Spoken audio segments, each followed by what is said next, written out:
Took to the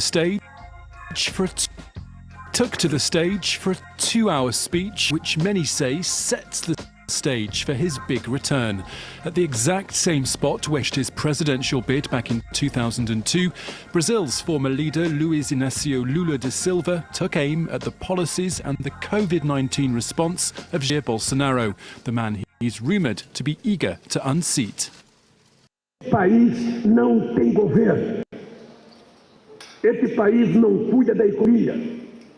Este país não cuida do emprego. Este país não cuida do salário. Este país não cuida da saúde. This was Lula's first address since a judge at this building, the Supreme Court in Brasilia, quashed his corruption convictions earlier this week.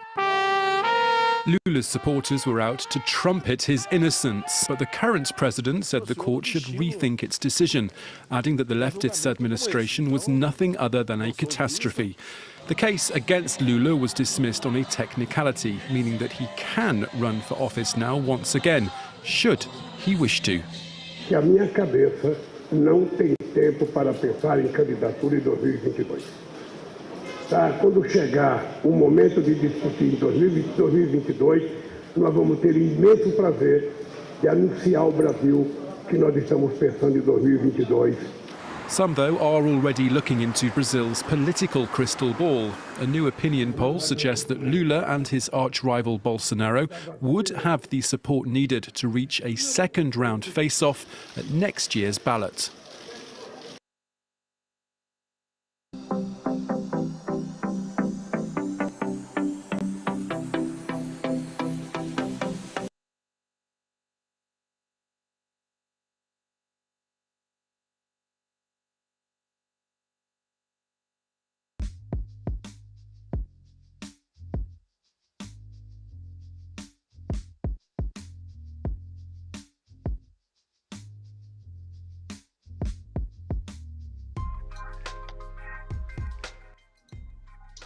All right, I am live.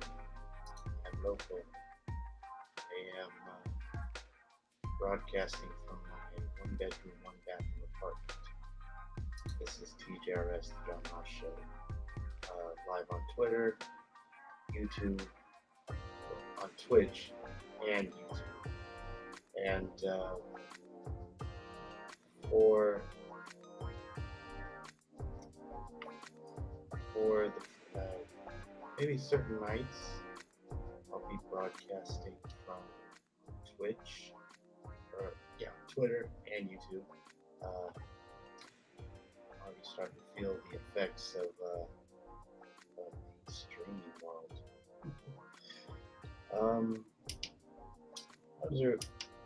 How's everyone tonight?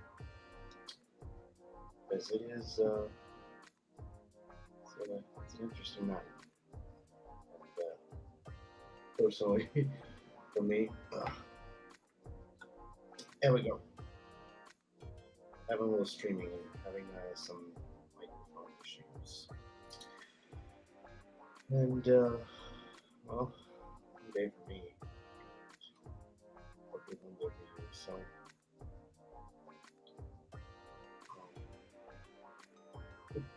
thanks, RC.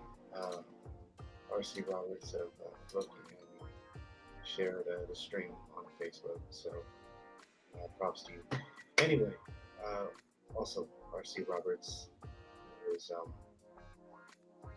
I should do this every night, but don't want to plug for this. But go check out RC Roberts on Loki on Substack.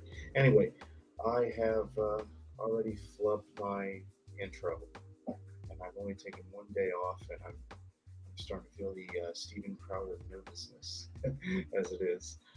So let me just kind of restart from scratch.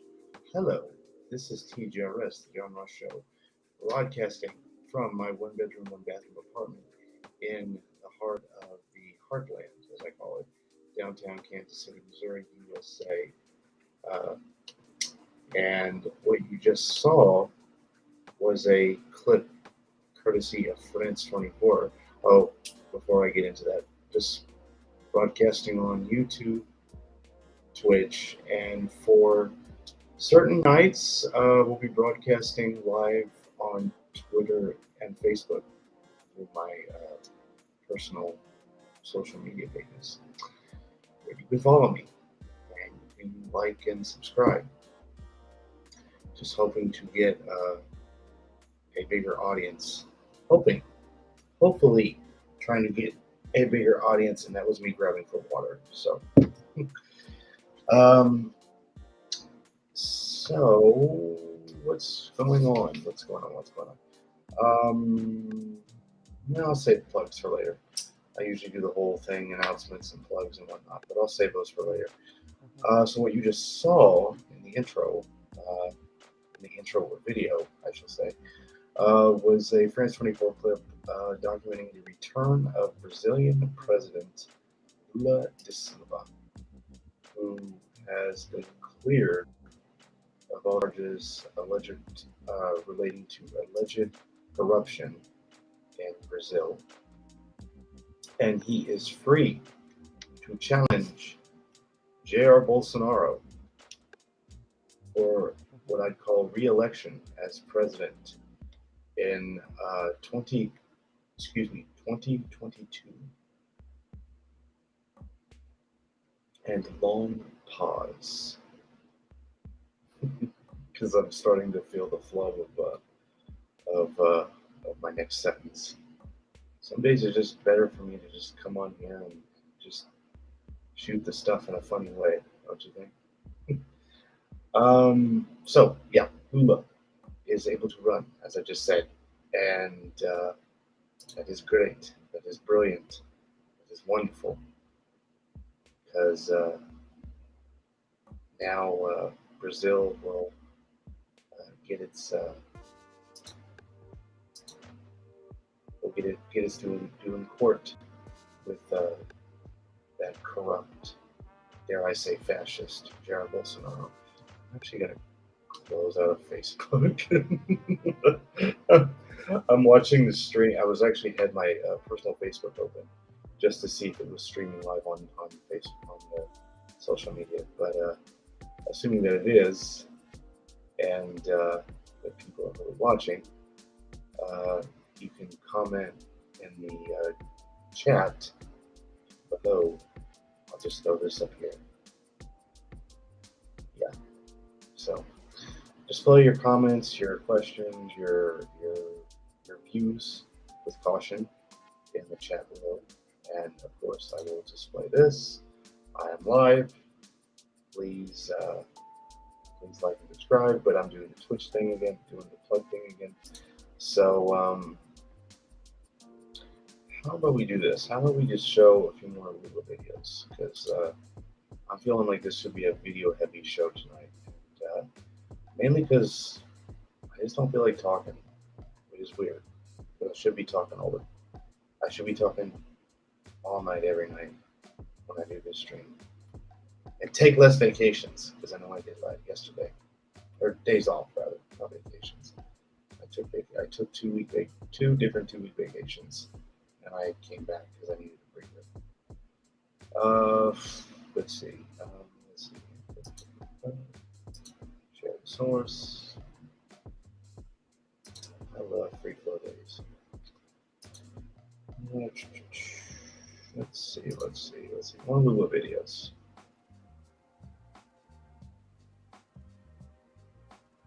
But on the related subject of Brazil, I hate to do this because I have no respect for this man.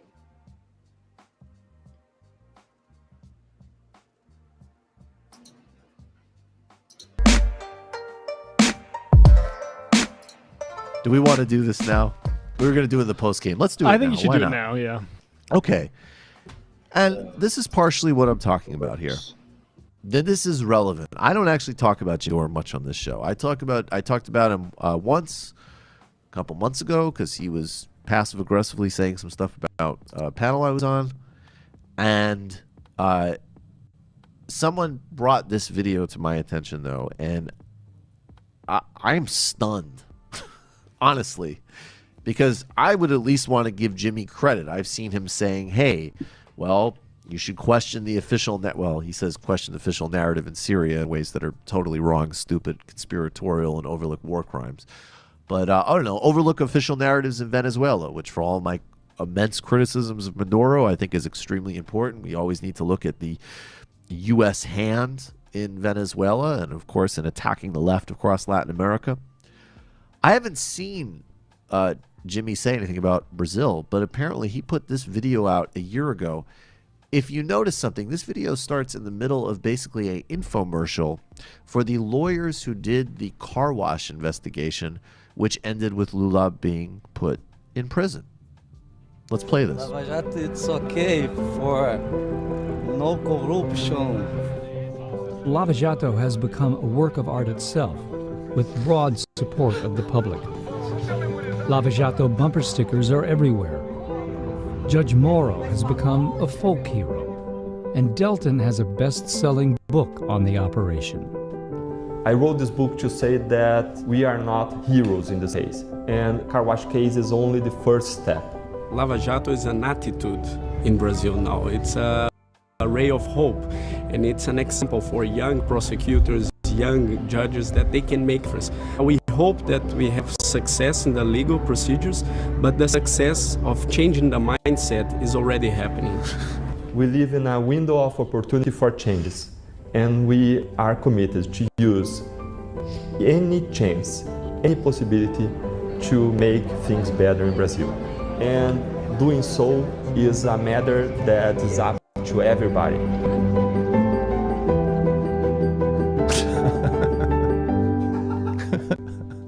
Wow. That's kind of, I don't know, that's amazing. Yeah, no, that's amazing. I want to get a Lava Jato t-shirt. Yeah, me too. Yeah, I really want one. So Lava Jato, that's car wash, I guess, in whatever. They speak Spanish, but I think they speak Portuguese, right? Portuguese. All right. I don't want to be too much of an asshole about the last part and overlook the actual point here. Okay. And this is what we mean by aimless, vague, depoliticized, quote-unquote, populism. What did Car Wash actually reveal? Well, Car Wash undoubtedly revealed massive corruption across Brazilian politics, although it was weaponized to target one party. A party, the Workers' Party, which is simply not designed purely as a patronage system for corruption. A lot of the other parties involved in it literally were. But I'm going to quote now from Brian Mayer of Brazil Wire. It's no secret that American corporations have immensely benefited from Operation Car Wash, the international corruption investigation that was initiated in partnership between the U.S. Department of Justice, the SEC, the local public prosecutor's office in Curitiba, Paraná, and the Brazilian External Police. American petroleum corporations such as ExxonMobil and Chevron are benefiting from the Michel Temer government's systemic dismantling and privatization. Temer is the right-wing vice president who stabbed Dilma Rousseff in the back, who has multiple corruption allegations against him, including ones that are infinitely more substantiated than anything presented about Lula. He's the current president of Brazil, implementing a vicious austerity plan which has thrown millions back into poverty and is rolling back labor rights as part of this beautiful new mindset that Car Wash opened up in Brazil. The government's systemic dismantling and privatization at below market rates of Petrobras and its massive offshore oil reserves, and with MP 795, a law which will give $300 billion in tax abatements to foreign companies extracting Brazilian petroleum.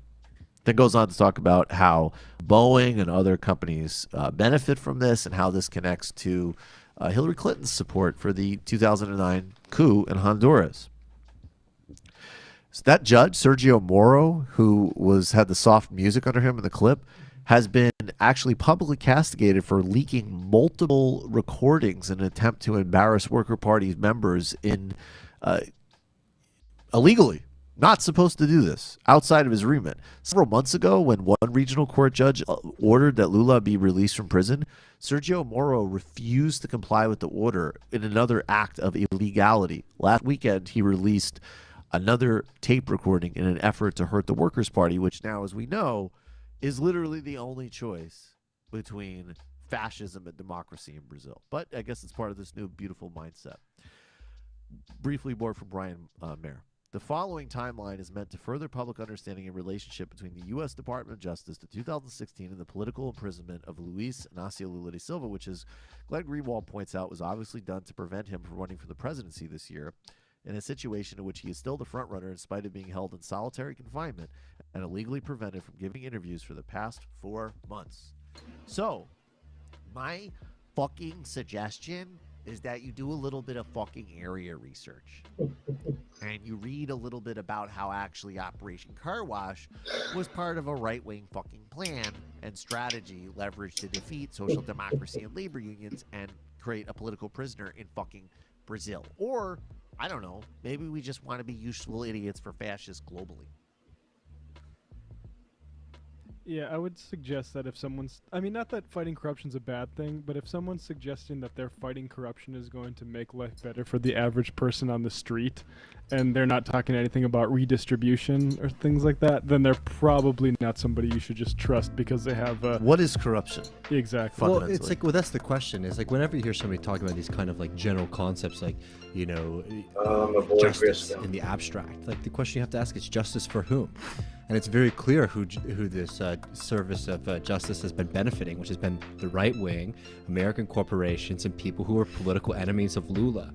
And on top, and also it's been used actually to target left leaders across Latin America. Without a doubt, yes.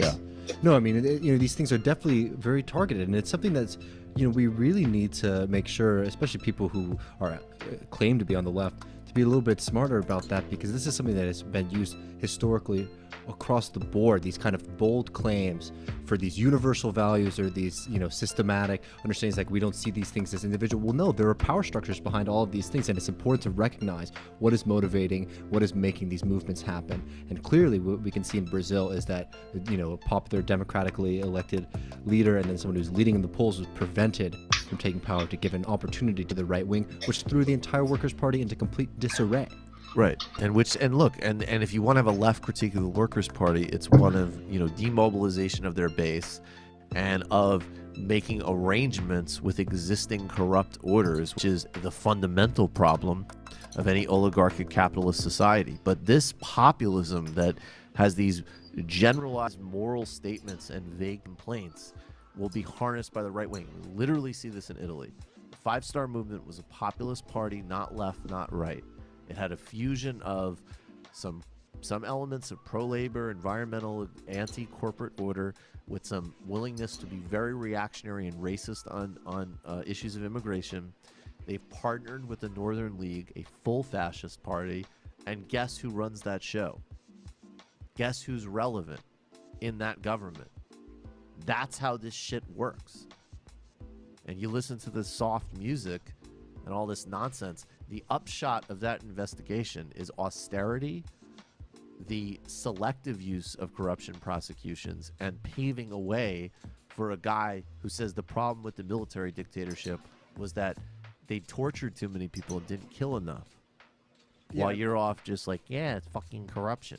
I mean, to see the game that's being played by some members of the Brazilian elite and Brazilian rich is really, really frightening. To say that you would play this kind of game with an absolute, like, authoritarian, thuggish person just to prevent some very moderate social democratic platforms from being implemented in Brazil. And, you know, there is a good leftist critique of the PT. And it's one of these things when you look at what happened in Brazil, you see that they're not, like, these Missouri homeowners. Hold on. It's an advertisement. The elites aren't even willing to compromise on just like the most modest of platforms, because that was the hope in Brazil, was that you could find some common ground and break through it. But they've been waiting to push this through, and now they have the opportunity. It's very frightening. And no one on the left, nobody who calls himself a leftist, should take the position that what's happened to Lula is just. I'm sorry. No, it's disgusting. And anytime some idiot is like, "Oh, so corruption's okay if it's on your side," Even if everything that Lula's accused of doing is true, yes, right? There's no reason that he should be held in solitary confinement with limited visitation, right? There's no reason that he shouldn't be able to run for. There's no reason he should be in prison in the first place. Period. Right? And and there's certainly no reason that an entire democratic movement and party and structure should be torn down as punishment for that. That's not justice. Theoretically, getting an apartment whose main evidence is based off of statements of a businessman keeping himself in jail is flimsy as hell. And yes, more broadly, yes, you know what? In a perfect daffodil-strewn world, Hillary Clinton wouldn't make tens of millions of dollars speaking to Wall Street. And Barack Obama wouldn't make tens of millions of dollars speaking to various corporate interests. And more seriously, former Congress people like Buck McCunan wouldn't be lobbying for Saudi Arabia to commit mass murder in Yemen. And maybe Lula da Silva wouldn't have an apartment. In fact, maybe Brazil, which spends the most after the United States on campaigns and has profoundly corrupted campaign finance laws, would have radically restructured campaign limits, which would also mean you have to break up all sorts of corporate cartels and oligarchies, which they made their peace with in order to win. And by the way, how was that covered in the Western press and the Brazilian press when they did it? Moderation, responsibility, and being shrewd. And now it's talked about as corruption. They could give Lula the whole fucking block. He listed 30, 40 million people out of poverty as the democratic choice for president. And if you don't get the fundamentals of what this is, you're too naive and you're too in your own whatever sort of elitist bubblegum comfort world to ever do any kind of politics. Because, this is, I don't know. Yeah. What if Bernie Sanders said so, what if he did inappropriately call some fucking college on behalf of his wife or whatever that silly thing they're trying to make out? What if he did that? People, including good people, sometimes do things that aren't great. And sometimes also people make compromises with pre-existing systems to deliver greater goods. And if you don't get that, I don't know. I hope we can kind of sort of time freeze you in a intro to ethics class in college for your life or eternity. I mean, to complete the analogy, in that hypothetical situation with Bernie, the solution certainly wouldn't be throw Bernie time I feel like I should end the in video. prison Every time I should end the video, David Griscom starts moving. Hey, Radical Democrat, I'm doing good. How you doing? Every time I want to end the video, or just kind of feel like I've made my point, somebody else in the TMBS team, I shall say that, starts talking wisdom. And I can't say enough good about Mr. David Griscom. So he's terrific. So if they don't mind me doing this, go watch Left Reckoning, because it's a good show. It's better than this show, and this show's only 10 episodes. So anyway, in isolation and pull them off of the ballots across the country. Right? I mean, that certainly would not be what we would want to happen. By the way, if there was a Lava Jato and if that something like that exists in the United States, what top line politician you think goes to jail first? With the same political motives, This is an educated guess. I would say Collins, because she has enriched herself the most in her senatorial career out of any sitting senator today. Yeah. I make that motherfucking bank. Cash money. No, I don't know that for sure. Well, if it went by the Brazil case, it would be Bernie. It'd be Bernie. Right. It's like Bernie or Warren. The banks probably have how many people, individuals, do you think it's their main job to look at Elizabeth Warren for banks to try to take her down? Tons. Yeah. Without a doubt. Yeah. I mean, definitely, it's just that naive bullshit Like I can't. Very fucking stand it. naive. I mean, look, I Oh get my that it's like God. distasteful here to have to make a Very calculation where you vote for Hillary Clinton because Hillary Clinton sucks. But the same Yep. perfectionistic logic doesn't work in that election. But then you have like you're gonna go out to Brazil, guy who's a fucking political prisoner and leader of democracy and labor rights movement. It's like, oh yeah, I wish we had some That's a great way to get out of this. oh yeah, far right prosecutor whose wife is an oil industry employee, whose main upshot of his investigation has been the likelihood of a fascist getting elected. That would be great. I guess granted it happened last summer, so I guess Jimmy couldn't have predicted. I voted for the candidate who had a Green New Deal, so I feel proud of myself about that because you're saying that that's a great way to get out of this. I agree. Such an I guess it's like that's my equivalent of like Jimmy saying that like the Supreme Court didn't matter for Sam. That's how you get me on a bender. Yeah, same. And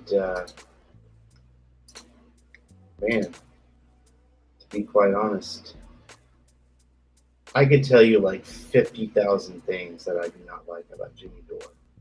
And I promised myself that I would never do this. I would not even think of even talking about Jimmy Dore because I just don't like the guy. And I know some fan base or whatever that he has out there in the left political world is probably going to see this and feel downright disgusted or downright angry or downright PO'd or whatever buzzword you can find. But God, he just really gets under my skin. He truthfully gets under my skin. It's like he's just one of those people that just like think they know everything, but they don't. And if that's a harsh critique, then so be it. Because I'll be truly unapologetic. Truly unapologetic. And it's one of the few times that I miss Michael. That I miss the guy and wish he was here. Because he is truthfully missed. I mean, I can't even tell you. But yeah, so truthfully, I think Jimmy Dore needs to do a little bit more research on Lula da Silva before he even makes what would be a strong critique for someone who claims that he's on the left when he's sympathizing with people like Tucker Carlson and Glenn Greenwald and Tulsi Gabbard, who said that, of course, Medicare for all was quote unquote un-American and unethical. And his whole thing in 2020 was why he endorsed her over Bernie in the primaries. You know, I might change this one. Why he endorsed Bernie over, Tulsi over Bernie, her over Bernie. That's what I'm going to say. In the primaries in 2020 was I'm gonna endorse her for foreign policy. I'm gonna go down the foreign policy. She has good foreign policy. Like bull crap. Bull freaking crap. That is a lie. That is the biggest, I don't know, stench of dog mess that anyone has heard. Anybody who's on the left, anybody who is before I start going off on a rant and lose my train of thought, you know what? Speaking of Tulsi's foreign policy, as I'm way too ahead into my list today. You know what? I'm going to show this. Actually, for the first time ever, I've done this. I've planned an entire show, a 2-hour show for the first time. I've actually had a structured show because the last few shows I've had, I've been nothing but just me babbing on, and pulling up YouTube clips and Twitter, or not Twitter, but news articles. And I also have to apologize because my network connection is not good. I mean, it's good, but it's not that good, and you're probably not going to be able to hear me as much as you want. And by the way, speaking of that, she sure likes drones. Yeah, radical Democrat. Yeah, for sure. She is a drone strike chieftain, as best I can say. She's a drone strike. She's a drone strike hawk, really. She's a war hawk. That's what I'm going to say about Tulsi Gabbard. It's funny because in 2019, 2020, like again during the primaries, like Hillary Clinton was making allusions on CNN, or not to CNN, but David Plouffe, however you say his name, on his podcast about how they were going to try to put Tulsi up there as a Russian asset or a foreign adversary. And she wasn't necessarily talking about Tulsi.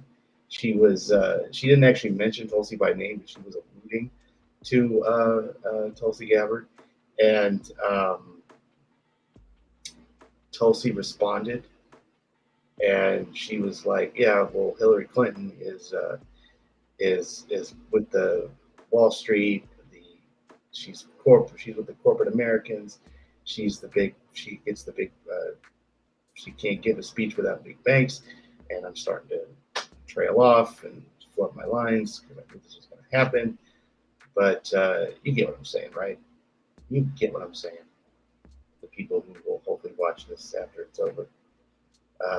You get what I'm saying. I mean, my view on Tulsi and Hillary's foreign policy. It's funny because they go after each other, but yet their foreign policy is no different from one another. They're both war hawks. They want to put boots on the ground. They want to do everything under the sun to keep our military in the Arab world, as best I can say. Kind of goes to back what I was talking about Afghanistan. While it's great that we're now out of Afghanistan, well, I won't say great. It's good that we're out of Afghanistan. We certainly aren't going to be gone from there forever, for long. Who's to say what other president, if not Mr. Biden, but some president, if Biden actually succeeds in getting another term, which I know is way too early to even talk about because we got to get through 2022, which by happenstance does not look very good for the Democratic Party.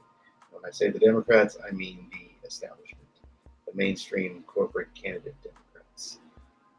And on that thought, I have to pause for a moment because I got to turn this fan down because I think it's bringing up some ambient noise. So in that regard, on that subject, I'm deviating from my planned show and just going to talk about your thoughts in the comments section. Should I do a prediction?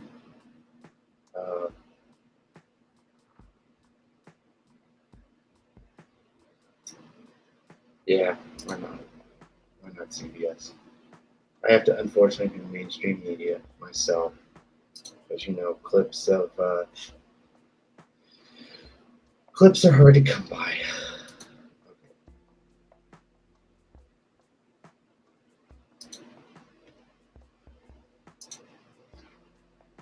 As Republicans deal with Representative Green's anti-Semitic remarks, their eyes are firmly set on recapturing the House majority. Historically, the odds are in favor. In the last 30 years, years, the House lost an average of 27 seats from the president's party during the midterm elections. Only in 2 cycles, 1998 and 2002, did the president's party actually gain seats, neither of which flipped control of the lower chamber. If these trends continue, it would likely give House Minority Leader Kevin McCarthy the Speaker's gavel for the first time. The California Republican has been in his party's leadership since 2009 and unsuccessfully challenged Paul Ryan back in October 2015. McCarthy is one of the 147 Republicans who, you will recall, attempted to overturn the election results by voting against certifying President Biden's victories in Pennsylvania and Arizona. Kyle Kondik is the managing editor of Sabado's Crystal Ball at the University of Virginia Center for Politics, and he joins me now from Washington. Kyle, welcome. Great to have you with us. So explain how the 2020 census has made it difficult to predict, sort of made your crystal ball a little murkier than usual, exactly what kind of uphill battle Democrats might face in the midterms. Well, what did she say? Yeah, so after every census, Democrat ball a little murkier than usual. This has made it difficult to predict, sort of made your crystal ball a little murkier than usual, exactly what kind of uphill battle Democrats might face in the midterms. That was so weird, to be quite honest with you. Crystal ball. And I know that she wasn't talking about the journalist, so-called crystal ball. She was talking about like predicting the future, but that sounded so weird. And by the way, it wasn't a fan. It was it's my fan and my laptop. So for some reason, I think that's going to bleed into the audio. So I hope y'all can hear it. But anyway, I should stop blabbering on. Yeah, so after every census, every 10 years, all the House districts are redrawn across the country to account for population changes. And, different states do this in different ways. In a lot of places, basically, if a party controls both the governorship and the state legislature, they will try to draw the lines in favor of themselves. So for Democrats, for instance, they control, they have total control of the process in Illinois. For Republicans in places like Texas, they do in Georgia. And so what you'll see is that there'll be, members put into the same district with one another, have to run against each other. You'll see members drawn out of their seats. You'll see seats added in states that are gaining population, et cetera.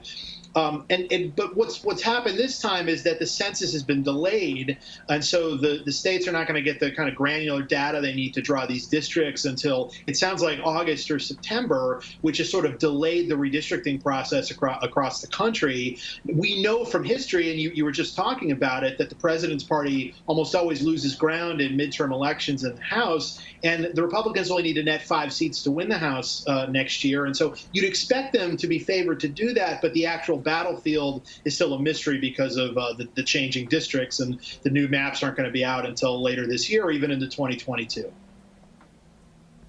All right, so let's talk about the hypothetical rankings you've released, knowing all of this for the House in 2022, if the district lines change. What do those rankings tell you? Yeah, so if this was not a redistricting year and all the districts were staying the same, you'd still look at Republicans, I think, as favorites to win the House because, if you just go district by district, I just see a lot more vulnerable Democrats than I do vulnerable Republicans. Part of it is that, the party that doesn't hold the White House just generally does a little bit better in these midterm elections. It's pretty rare for an incumbent of the non-presidential party to lose in a midterm year.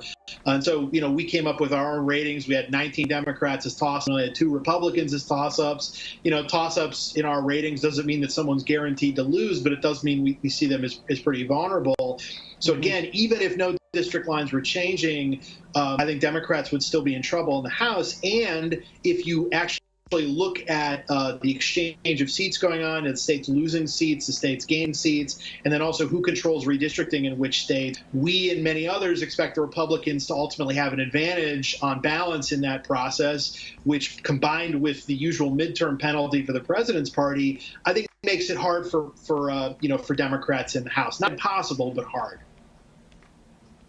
Well, let me ask you something else. So we know that oftentimes the response to the president's party comes off a wave of dissatisfaction with, the first term and feeling like there were campaign promises that weren't kept. This time around, however, whatever you think about campaign promises kept or not, a lot of Americans got checks in the mail. Will that have something to do with how these voters feel about the president's party? Yeah, it certainly could, and bigger picture questions about the state of the country, whether people feel good about the economy and just the general direction of things, what President Biden's approval rating is. Right now, Biden's approval rating is roughly 54-55% approve, 40-41% disapprove in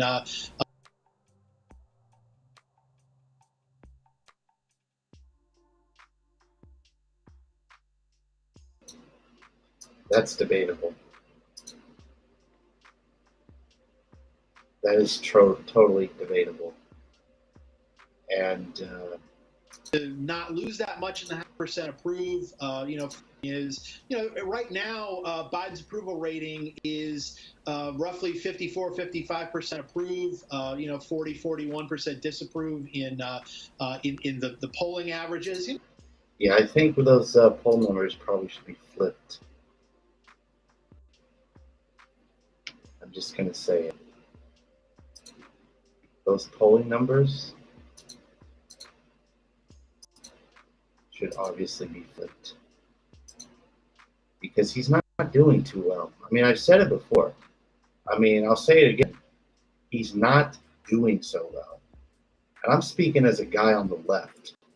When I say left, I mean like progressive left, democratic socialist left.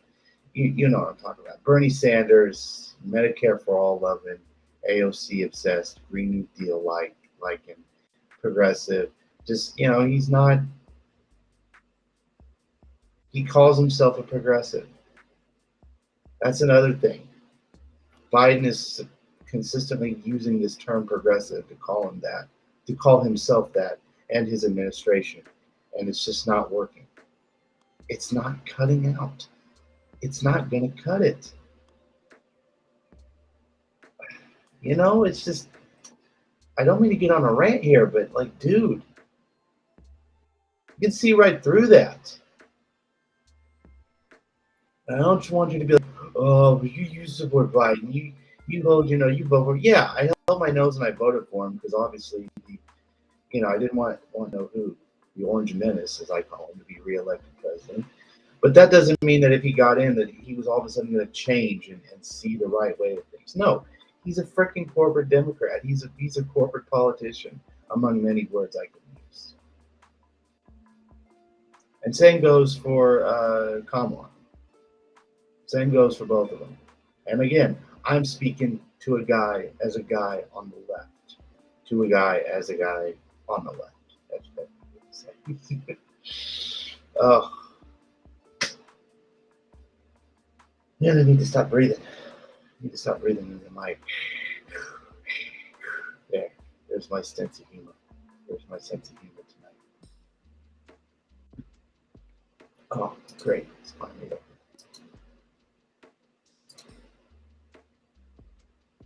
I mean, what? We just expect him to see the right way of things just because he got elected?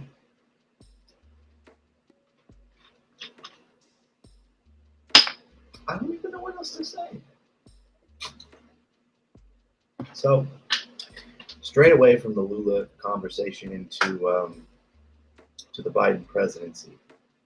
Stay away from the media. Straight away from my talk on the media. But I guess I can how do you say it?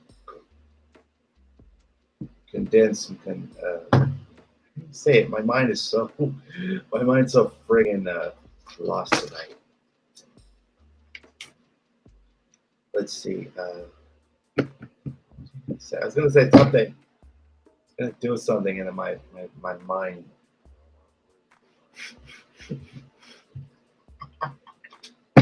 Oh God. I don't want to say conjoin. Combine. That's what I was gonna say. Combine the media and the Biden presidency segment together. I could just done it separately. There we go. I go on and it's in I think this happens all the time. I go on a rant, I stutter my words when I'm trying to get my point across. It just so happens that every time I go on a leftist rant that I do, I end up flubbing my words and not making sense. But I also like to have a good, what I consider to be a very good sense of humor. And I'm proud of that. I can make fun of everyone and anything that I want to. But let's dunk on some media figures, shall we? That's the next thing on the list. I'm looking at it as I'm deciding what to do next with this show. Which, I know I should say this for the end. Do me a favor and see that down here, right here. Could you hit the like and subscribe button, please, on Twitch? Or, yeah, if Twitch has a like and subscribe, but do it on YouTube. Where my finger's going. This thing right here. This thing right here. Do that. Please. And I would like each and every one of you who do it. And I'm not trying to inflate my own ego. Every streamer that I've known and I've watched always does that. They always tell people to like and subscribe in their own way. So it's not like I'm trying to inflate my own ego here. But having said that, let's move on to some segments. Dunking on media figures. And there's so many of them to dunk on that, let's see. If chat was open, I like and subscribe. Oh, thanks, Radical Democrat. Thank you for liking and subscribing. I hope I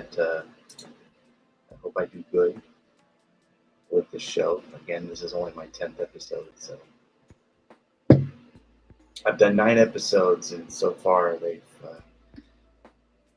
just, I've done 9 episodes of this, and every day I come in and just think I should just, what am I going to talk about? What am I going to talk about? And the first time, episode 10, I've actually got an actual list of what I want to talk about, instead of actually just coming in and BSing, just like, hey, let's do this, let's do this, let's do that. And I also, and I just kind of want to also have people who are watching now or will watch later in the chat. I've said this before, I've thrown out suggestions like this, but what can I do? I asked this question. What can I do to make this stream better? Because I've already had a few guests on, and even though that I'm new, even though that, again, I've only done, this is my 10th episode of the show, what can I do to make this show more interesting?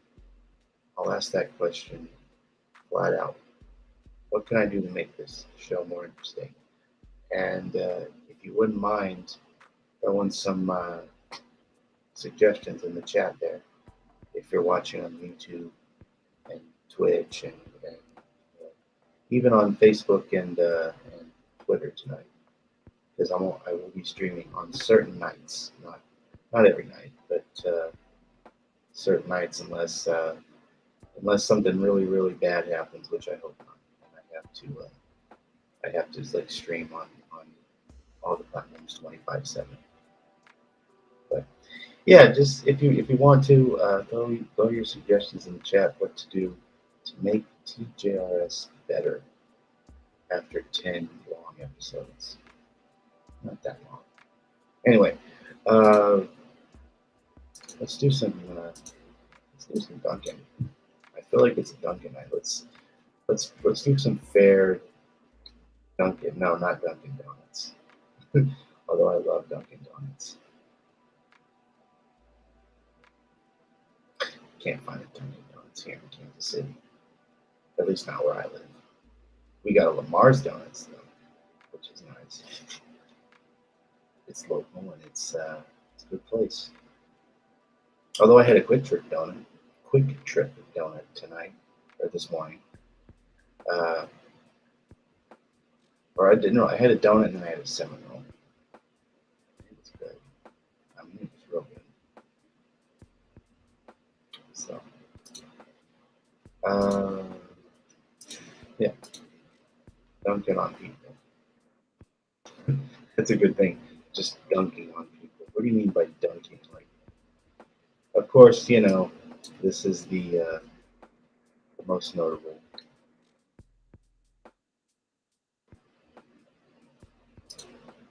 Let me do my screen share.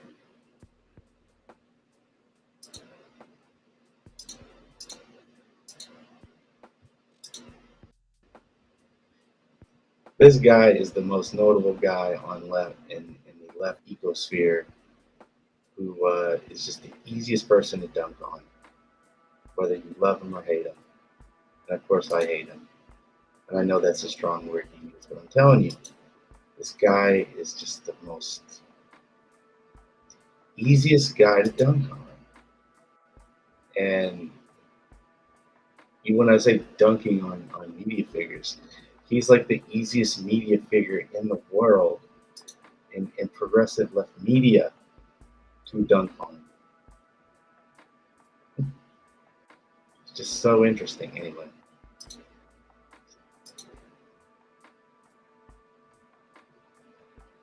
And of course I have to go through YouTube ads, so whatever.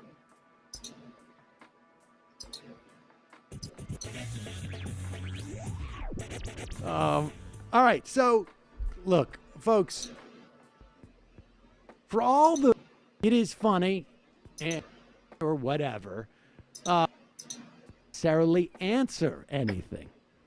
Here it is. Hey Dave, this is a very brave move on your part. Kudos. Have you heard about the SJW nonsense on the? I don't even care about those guys. It really just honestly doesn't matter. Viva la free speech. Good luck, Dave. Fuck you, Patreon. All right, I'm reading these live. Yeah. He's like the easiest person. Yeah, you're right. He is like the easiest person, again, to actually dunk, to have a dunk on left media. I'm just going to throw it out there. And I'm sure Sam agrees, because, of course, if you're watching, he's... and it never gets old, too. I mean, I'm sorry to say, this never really gets old.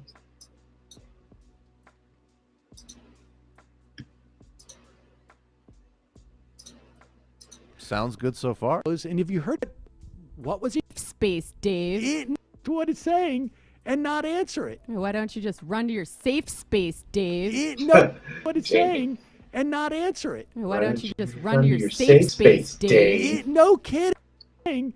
And not answer it. Why don't you just run to your safe space, Dave? No kidding. No, but what was he talking about? Somebody said kudos, and if you heard about the SJW at the old man, not answer it. Why don't you just run to your safe space, Dave? No saying and not answer it. Why don't you just run to your safe space, Dave? No kidding. the old man. Now, but what was he talking about? Somebody said kudos, and if you heard about the SJW at the what? Sounds good so far. Oh yeah, we're gonna find out. Here is and who is this by? I can't. This is Brian McAllister. Brian McAllister. Apparently, it was his buddy who. Oh no, I don't know if it was his buddy. Oh, well, he was aware of what happened in this chat, and so play this. I don't have any lime or salt or anything. We'll figure that out. Hey, Dave, this is a very brave move on your part. Kudos. Have you heard about the SJW nonsense on the I don't even care about those guys. It really just honestly doesn't matter. Interesting.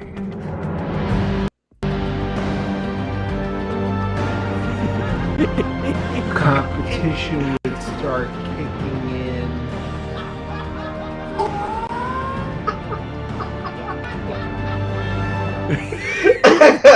don't have any salt or anything. We'll figure that out. So the question was, Let me don't have any rephrase. salt.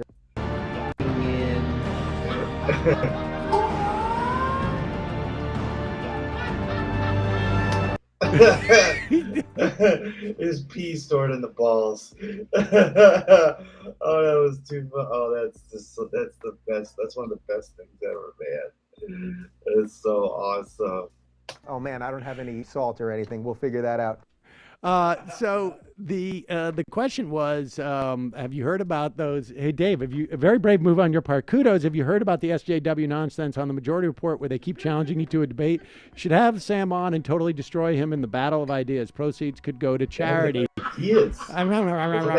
We should note that was $100 I like super talking chat. about ideas. I don't like $100 super I just like chat. talking about And ideas. then he had a couple other $5 ones where he was like, debate Sam Cedar, and then he asked if P was stored. Blah in the blah balls. blah. Competition with kicking. And oh god. So a lot of people made mixes of this, and here's another. And look, I encourage all of you to go past these individual ones around and post them so these guys get some hits on this. This is Bailey Steen. Yeah, this is a Curb Your Liberalism, Dave Rubin this dodges was Sam funny. Cedar debate. This social justice warrior disease will come for all of us one day. First off, I thank you guys that are all jumping in on Super Chat, and I know that's a cool way of getting your voice heard, and I'm reading them all right here. We're not censoring any of this nonsense. Oh. We're not censoring. Great! Hey Dave, this is time. censoring heard, and I'm reading them all right. Thank you guys that are all jumping in on Super Chat, and I know that's a cool way of getting your voice heard, and I'm reading them all right here. We're not censoring any of this nonsense. Oh. We're not censoring. Great! Hey Dave, this is a very brave move on your part. Kudos. Have you heard about the SJW nonsense on the move on your Great! right here? We're not censoring guys that are all jumping in on. Will come for all of us one day. First off, I thank you guys that are all jumping in on Super Chat, and I know that's a cool way of getting your voice heard, and I'm reading them all right here. We're not censoring any of this nonsense. Oh. We're not censoring. Great! Hey Dave, this is a very brave move on your part. Kudos. Have you heard about the SJW nonsense on the? I don't even care about those guys. It really just honestly doesn't matter. Viva la free speech. Good luck, Dave.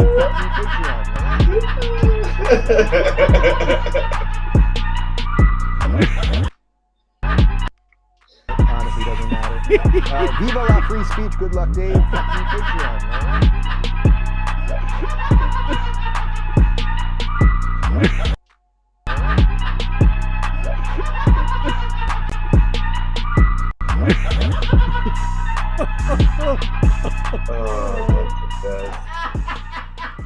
I hadn't seen that one.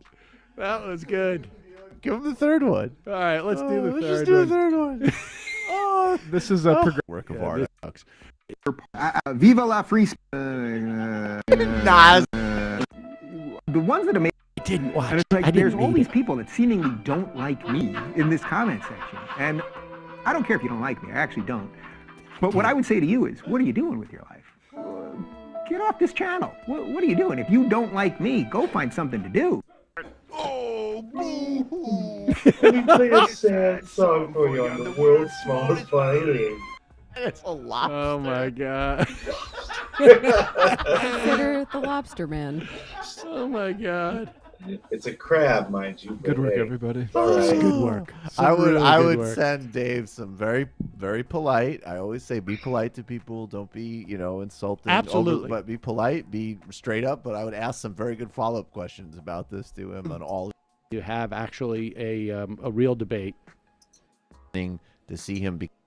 Idirola and Well, Dave's a simpleton. right. Here's John Idirola and Anna Kasparian.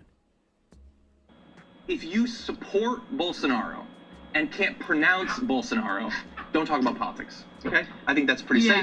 He had no idea how to say the man's name, but supported his fascist agenda for Brazil. Anyway. And if you're interested in talking about ideas or maybe even, That is I so don't know, awesome. in Say the man's name, but Bolsonaro, don't talk about politics. you support Bolsonaro and can't pronounce Bolsonaro, don't talk about politics. Support Bolsonaro and can't pronounce Bolsonaro, don't talk about politics. Support Bolsonaro and can't pronounce Bolsonaro, don't talk about politics. Okay? I think that's pretty safe. He had no idea how to say the man's name, but supported his fascist agenda for Brazil. Anyway. And if you're interested in talking about ideas or maybe even, I don't know, experimenting or exploring with new ideas, don't be so afraid to debate Sam Cedar. Just putting that out there. Yeah, just put it out there. You know, maybe spread it to him. You know, maybe do that. Yeah. Oh, there you go. Our friend, yeah, John and Anders. That's so funny. Oh, dumb. Now,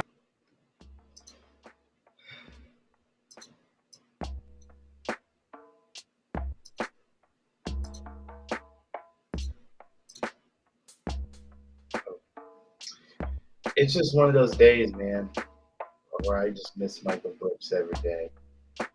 I miss this stuff. I miss this content. I miss this. I miss all that, man. I tell you. I don't care if I sound like a broken record. I just miss Michael Brooks so much, as much as everyone on the left. Because you know and I know that you liked that stuff just as much as I did. You liked it when Michael and Sam dunked on Dave Rubin, or shall I call him Ray Dubin. And I've got so far off my list. Let's have a laugh. Let's have a laugh.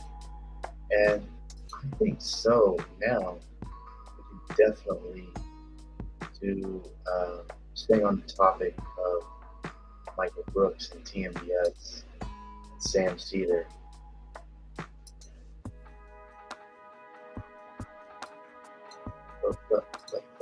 Yeah, the music's starting to get. Staying on topic of the late great Michael Brooks and Sam Cedar. Sam's still with us.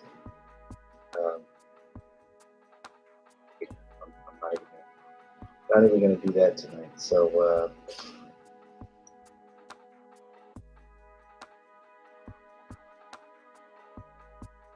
oh man, this is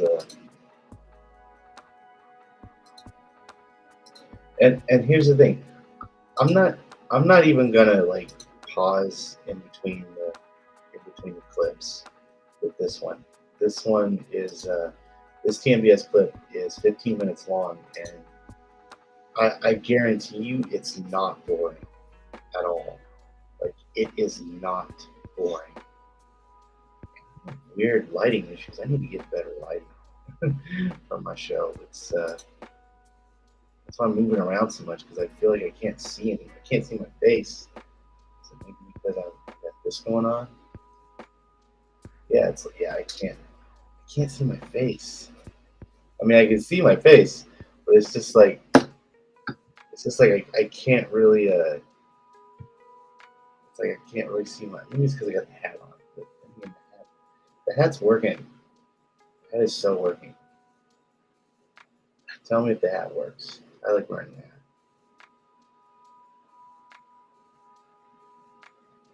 I'm getting new glasses. I tell you, I'm getting new glasses. And hopefully after that, when I'm wearing a pair of regular old glasses, I will be able to, I'll be able to see my face, because I can see it now. But anyway, this TMBS clip it's 15 minutes long. It's marked at 15:10, and I tell you, it is worth watching, because it's like one of my favorite freaking clips of Michael and Matt Legg and David Griscom. Those fellas, again, I know I said it in the intro, but go subscribe to and watch Left Reckoning, which to me is like the spiritual successor of the show. Like, really, show's successor is threatening. I can say that 1,000 times fast and still sound like a broken record, and not try to sound like a repeater. But having said that, let's show focus. Just do a little palate cleanser for you. Normally we would do this in the post game, but I just want to share a little love, a little joy, a little enjoyment. Someone brought this to my attention earlier today, and this is genuinely one of the funniest things that I've seen in quite some time. And I say that a lot, and honestly, I mean, a lot of it is also disgusting and sad, but we come across a fair amount of funny content. The thing about this is that it sustains and sort of elevates as the time goes on. Like I had to literally pace around the office when I first watched this because it was so funny. And that was like the first minute of it, but so funny. So I don't know when this is from. It's recently. It's recent, and it has to be on a live stream. Is this from a day ago? This is from 19 hours ago. 19 hours ago. Apparently this is a live stream, so this isn't edited out. And it seems to me that there was an agreement beforehand that like, hey, if I get this phone call, I got to take it. But the way that this phone call is taken and the duration and it's not even contempt, because contempt is more energy. It's just pure disrespect. Pure alpha. Pure alpha. So the way I'll intro this is I'm going to try to get Larry King on TMBS. All props to Larry King. Dave Rubin is having a super rough time of it seems like. And when we cut this for YouTube later, it will be, what will it be? It will be like, Alpha Larry King, Cucks Beta Dave Rubin. Guys, watch this. And if you're listening, just realize that Larry King is speaking into a 1996 style massive flip phone. Put this on the speaker so our guests can hear this and enjoy. But that gets to what you were saying about this sort of partisan way of just, you pick your side and that's sort of where we're at. And these guys aren't going to dinner with each other anymore or any of these things. You know any Republican moderates? I grew up with a lot of them. Yeah. New York Herald Tribune. There's some great youth. Scott of Pennsylvania. Jake Javits of New York. Yeah. He's a distant cousin of mine, actually. Oh, yeah? Jacob great, Javits, yeah. Great man. Yeah? Great man. Oh, he's got a phone. Now let me show you. Yeah, show us this phone. This is Samsung makes it. I visited that company in Korea. Yeah. And it's ringing right now. It is. That's it. Hello? Hey, Cannon, where are you? Look at Dave's already upset, seething inside. Oh, you didn't have a game today? We had two. I had to get up at 6 a.m. Our game was in halfway to make it. I got a list. You got a doubleheader this coming Saturday. How did you do? Rewind that. Rewind that. Sorry, I laughed over it. It's too good. You can hear Dave like whispering to Larry. Whispering. I've never felt so close to the possibility of disclosure. The Nephilim, the giants. We had two. I had to get up at 6 a.m. Our game was in halfway to make it. I got a list. You got a doubleheader this coming Saturday. Yeah, we had a doubleheader today, too. How did you do? Larry. We lost the first one. Oh, that's great.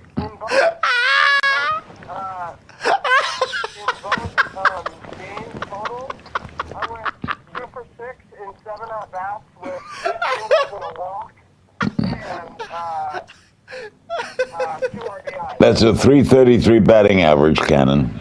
Well, I'm doing David Rubin's podcast now. I'm on his show, and while talking to you, the audience is watching me talk to you. Oh, wow.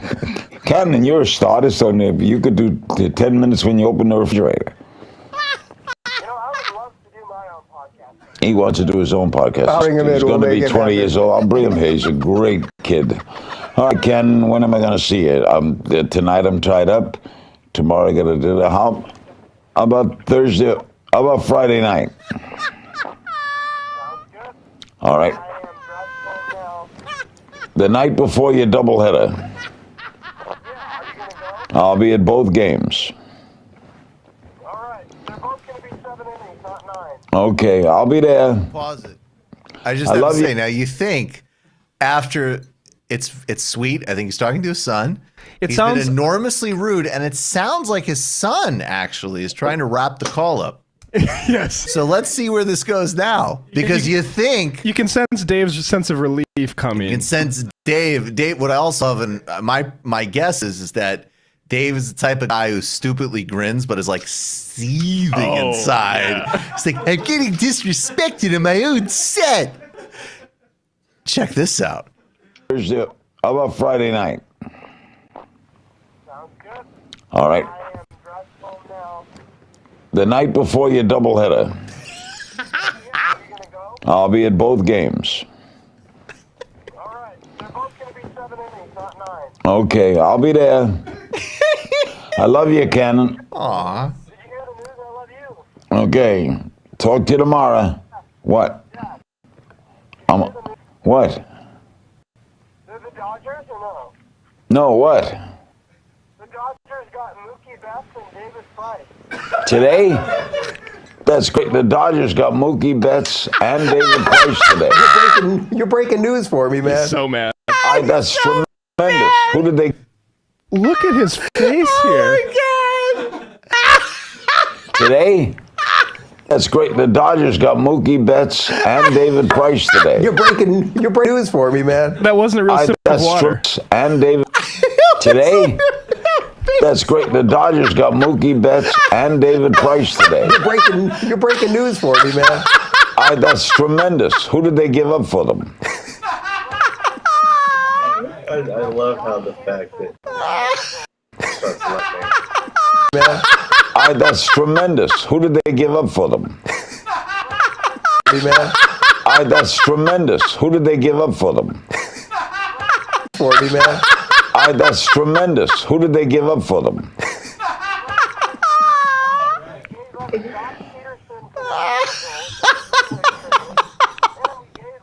Nikes and suspenders.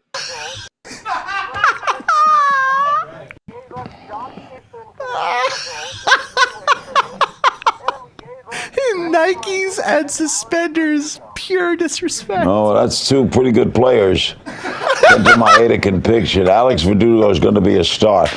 So Peterson, is there someone go from the Angels to the Red Sox?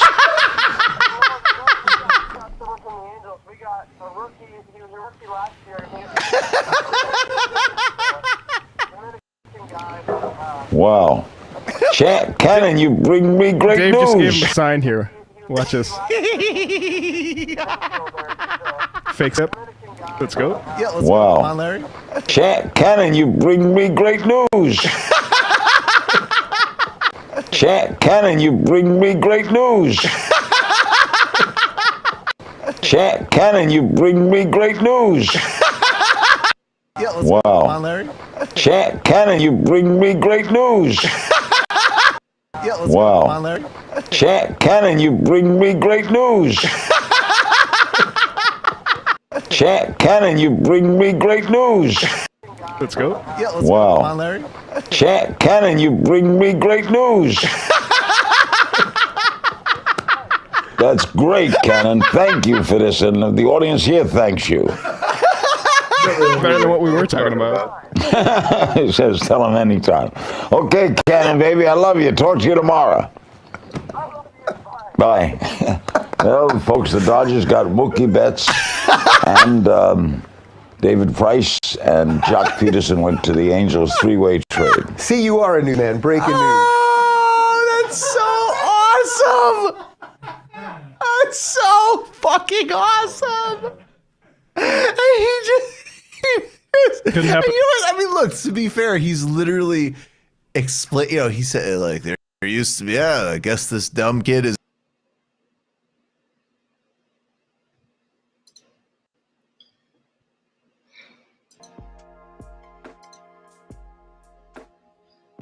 Yeah, I'm still here. That I gotta say also, man, that's like one of my favorite TMBS clips ever.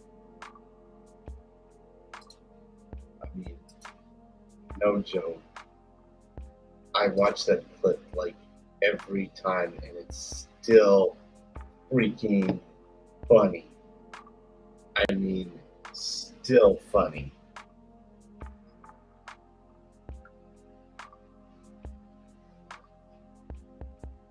It's just like, wow. I'm in awe of Mr. Brooks. Was and still am in awe of my admiration for Michael Brooks. It's just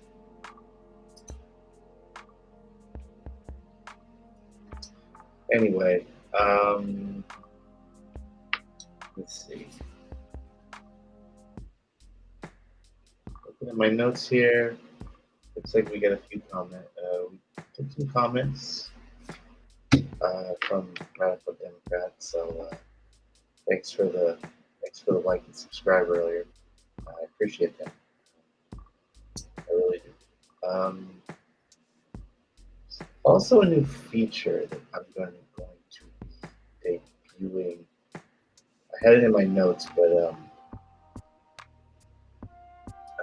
I've decided to debut it, a feature on the TJRS show with a thing called commentary, or as I'm calling it, Jay's Take. Jay. Of course, the letter of my first name. You know, I have always had and always will have an interest in journalism and politics. Kind of what got me into doing this in the first place was my keen interest in and wanting to be a journalist since I was 13. The unsuccessful attempts to apply for several internships and did not succeed beyond interviews and job shadowing. So I decided to do my own thing and started my own podcast, well, podcast / Twitch show, because I'm still figuring out the podcast part, like trying to get the show on all different platforms on podcasting. But so I was going to do it tonight, but I may hold off on it because I need to get more structure on it. Maybe in like the next few weeks. When I say few weeks, probably 2 or 3 weeks, but depending on what I want to do. You know, that's my Crowder thing. It's my like imitation of Steven Crowder after the Sam Cedar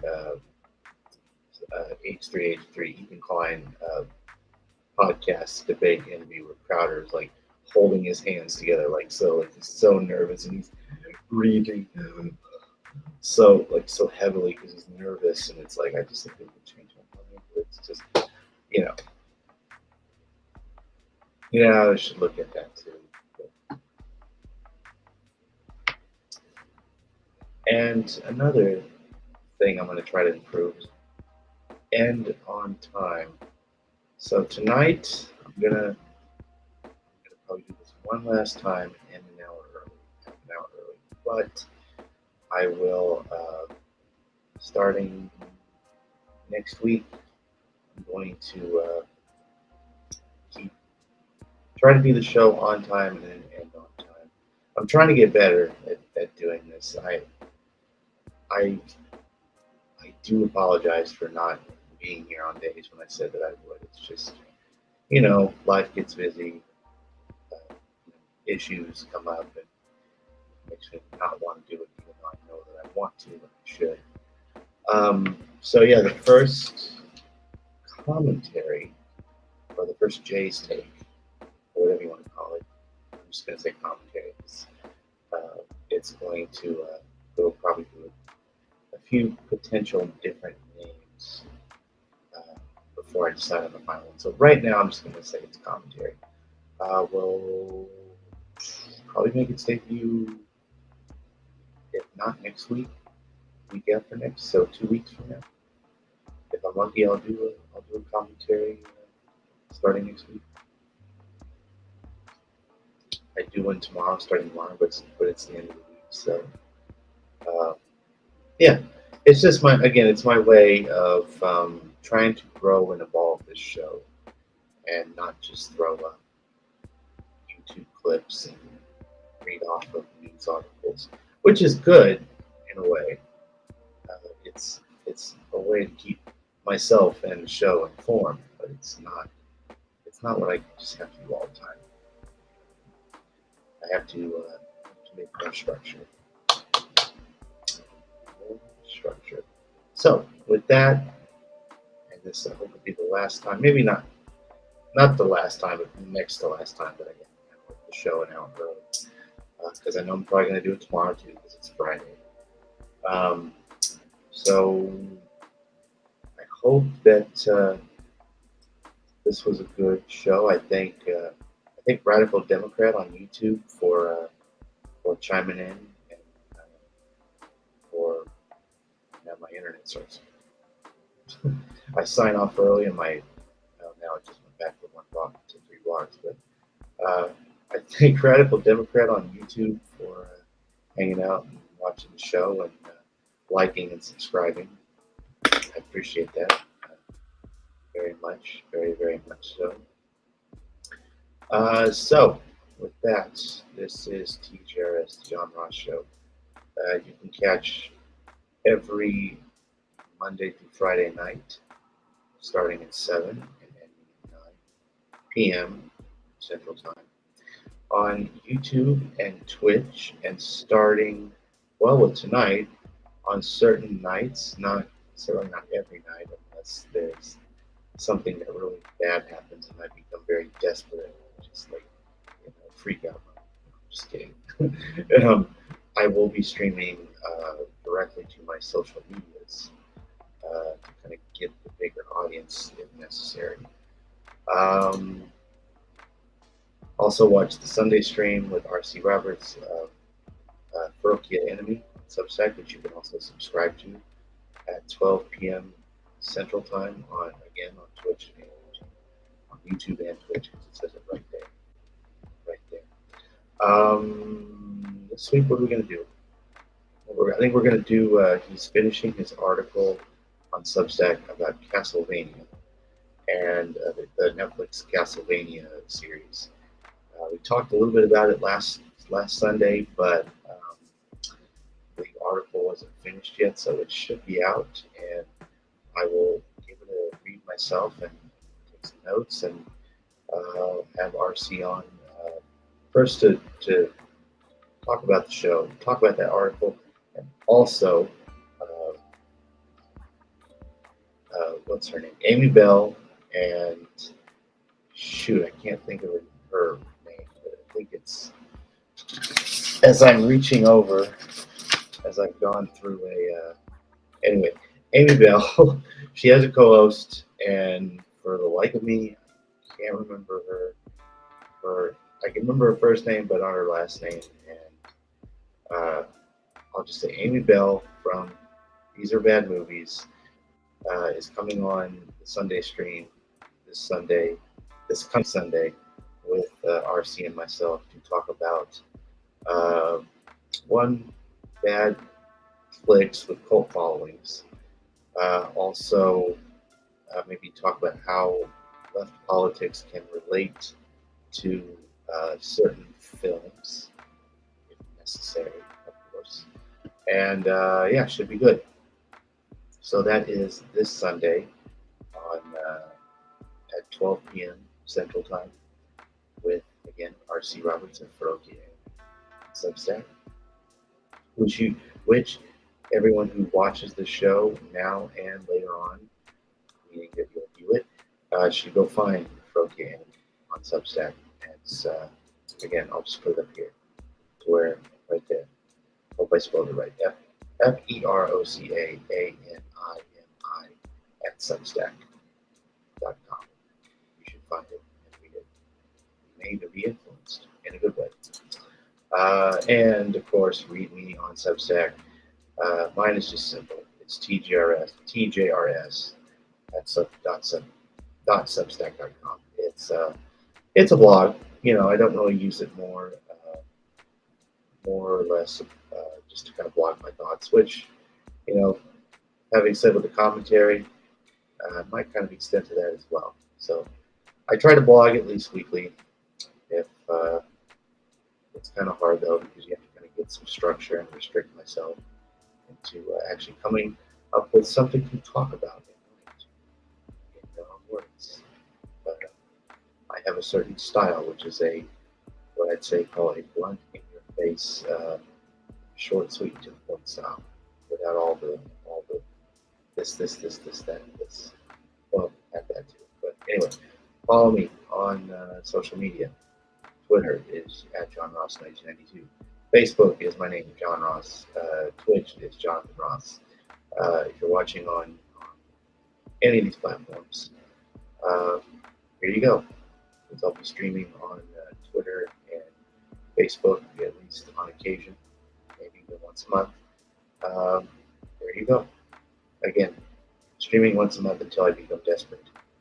You never know. But also, donate to the Patreon if you can. It doesn't matter what or can you give.